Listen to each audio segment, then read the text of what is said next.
So every single day on my channel, no exaggeration, I get people asking me, Patrick, how do I get better at zombies? I see you and other YouTubers live streaming and you're doing all this crazy stuff, and honestly, I just have no idea how you do it. I don't understand. How do I get better at zombies? So in this video, what I'm going to be doing is basically covering how to train. Because that is probably 80% of being good at zombies, is knowing how to train, get yourself out of situations like you see here, and all that kind of good stuff. So basically, guys, I'm just going to be going over some tips for training, basic guides, and all that stuff. In no way am I an expert on training. This is just a take from one person that knows how to play zombies. This is my personal style, but I think it should cover the basics. Anyways, let's get into it. All right, so the first thing that we're going to cover is the training styles. There are two different kinds of training styles and a third style, which is a mixture of both. Let's look at them. All right, so the first type of training is super basic. You've seen it before, and it's basically just the circle training. So it's literally just moving in one steady direction. You're always kind of moving forward, train behind you, and you're just kind of moving in circles and circles and circles. As you can see here, I'm just moving in a continual circle. Now, if you wanted to like kind of apply this to an area where you'd actually train, what I like to do is I like to train on this place. So what I'll do is I'll go up and around this and down. As you can see, the zombies follow me. And then I go back up and around and down. So again, the circle train, it's basically just going around and around and around. Very straightforward, pretty common. Now, the second style of training that we have is called the banana loop. And this is like a little bit lesser known. I feel like the very, very beginner players don't typically use this. But it is way more helpful and is super good for kind of hoarding zombies. And what do you know? This style is basically training like a banana. So as you can see here, I'm going from one central point, arcing around to get to one more central point. So it's kind of like back and forth. This is really good for hoarding up the zombies, getting them all close together. And I find it's kind of also really good for like doubling back. So you see a zombie and you kind of like, you know, you can, it's kind of like just good for recovering out of a loop if you have to like backtrack and things like that. So for example, if I was coming into this room, instead of doing a circle because I'm going to get blocked, what I would do is I would just kind of do a circle back, right? And then I can't, well, I guess I could kind of do a circle in here. But it's kind of weird, right? Because it's so small, and if zombies were actually spawning in, it wouldn't work well. So what you'd want to do is go like this, and then kind of just like loop back to this side, and back and forth and back and forth. So those are basically the two main kinds of training. Now, on paper, that would be the perfect movement that you want to do. It's just a circle or that or some sort of combination of both. But that's never reality in zombies, because zombies is unpredictable and very not common. So if we were to take this into actual application, you can see what we're going to do is we're going to kind of pull a little banana loop, right?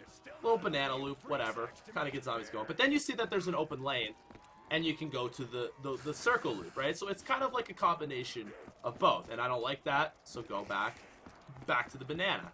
And then it's a circle, right? So like I said, it's kind of like an interesting combination of kind of using both sort of techniques. So now that we've got the actual movement patterns down, we need to look at reacting, adapting, and sometimes just straight up winging it. This is the most important part about zombies. So going back to the notion that zombies is inconsistent, it's like imperfect, and you're never going to get the exact same scenario ever. You have to be good at reacting, as you see there. Zombie pops out, you gotta know what to do. So you're never gonna be faced with the exact same situation once at a time. Which kind of shows you that zombies in training is mostly about reacting. There's like 10%, which is the planning, which is basically just, okay, where am I going to train? And it's just kind of like a habit that you put yourself into. And then the other 90%, and most important 90%, is essentially you just being able to react to what's thrown in your way, because the zombies have different spawns, they're going to spawn in at different times. It's completely random, and you're never going to know. So, for example, we're here, we're training, we've just killed the horde off, we've got 20 more new zombies, 24 more zombies spawning in. Don't know exactly where they're going to come from, so we got to react, right? So, you're coming through here, a zombie's in your way. Well, in that example, we're able to just kind of run around them. But what if you're not? And that's like exactly right here. Well, that's where the idea of a backup comes in. So what I'll usually use, especially on the giant, is a gun that shoots really fast with something like Thunderwall, which can just kind of blow them away if anyone gets in my way. So it's kind of like what I like to call a get the hell out of my way gun. The Wolf Bow is really awesome at this in Horizon Drac, but realistically, it's more just a gun that's going to save you if you get cornered or if you get into a situation where, let's say, oh my god, zombie in my way, blast him out of the way, and you're good to go. Otherwise, I could have died there. So, like, it's really about reacting, and it's more so about being able to move around, react, find the holes if you're doing like something like this. But at the end of the day, you have to be able to sometimes, hopefully, have a backup plan if that's going wrong. So like I said, have a Thunderwall, a bow, a shield if you have that on the map. Just something that's going to be able to save you.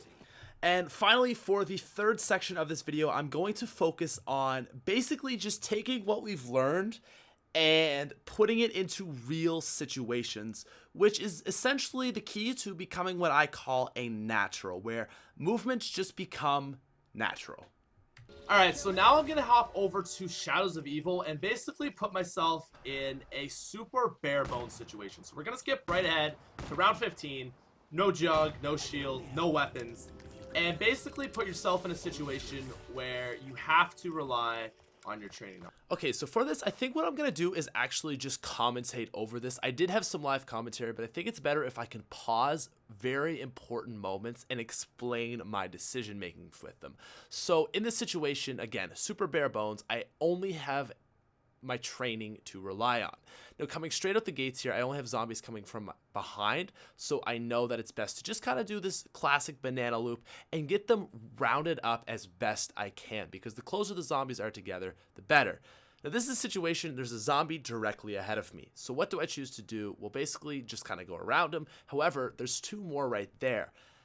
One might try to go directly right, go to that door right away, but if these zombies happen to be running, it might be a huge risk. So what I decided to do actually is do a full circle around them that better rounds up the horde, and then I go straight into this area.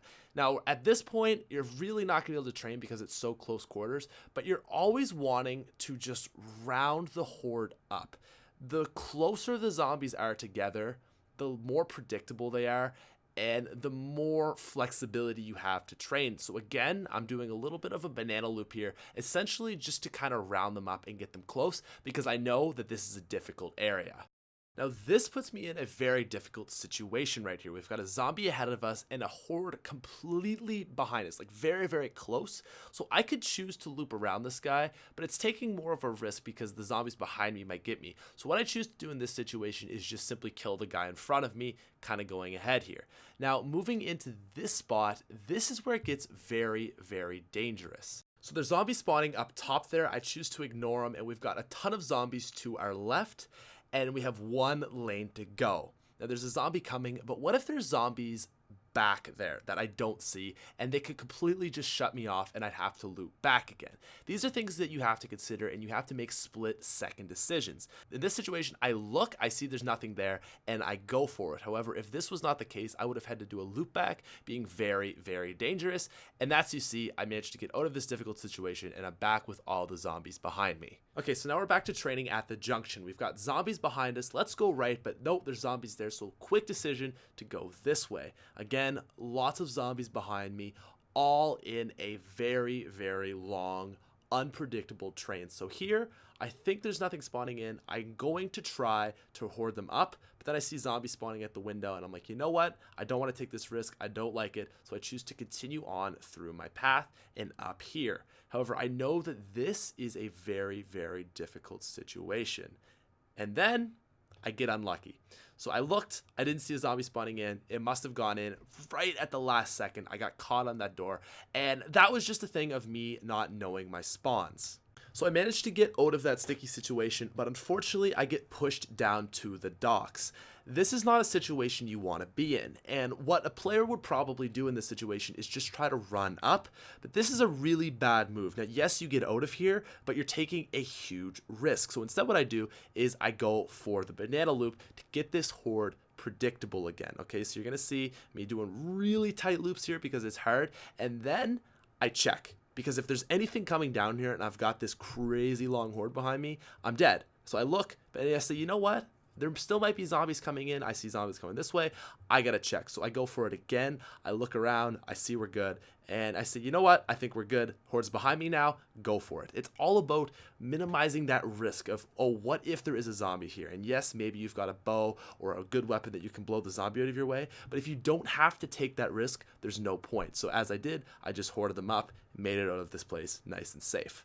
Okay, so now we're gonna go to the canals, and this is an area that is super, super tight and has a good training spots. So you're gonna notice that I just run as fast as I can. I'm not about hoarding up anyone here because this is just so tight and I have really no health that if I get caught whatsoever, I'm down. So instead what I choose to do is go straight to this area that I know that I can train in, and you're gonna see I have a huge decision that I have to make here. So there's zombies to the left of the screen, there's a zombie up at the top, there's two to my immediate right on just across from that bridge, and then there's another horde of them that are following me over to the right that are out of screen. So this is a situation where a player could get absolutely panicked. I mean, there's so many zombies coming in so many directions, but what I do is really, really simple. So I take them, I go as far as I can, I see I'm cornered, and I just banana. And then I see probably more guys spawning in, so I banana again.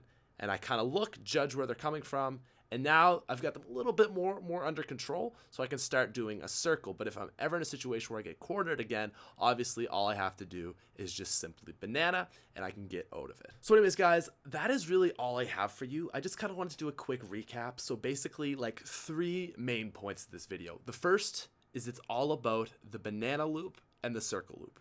That is what zombies, basically entirety of any movement you ever see a zombies player do is a combination of that. It's very complex sometimes, but that's basically all there is to it.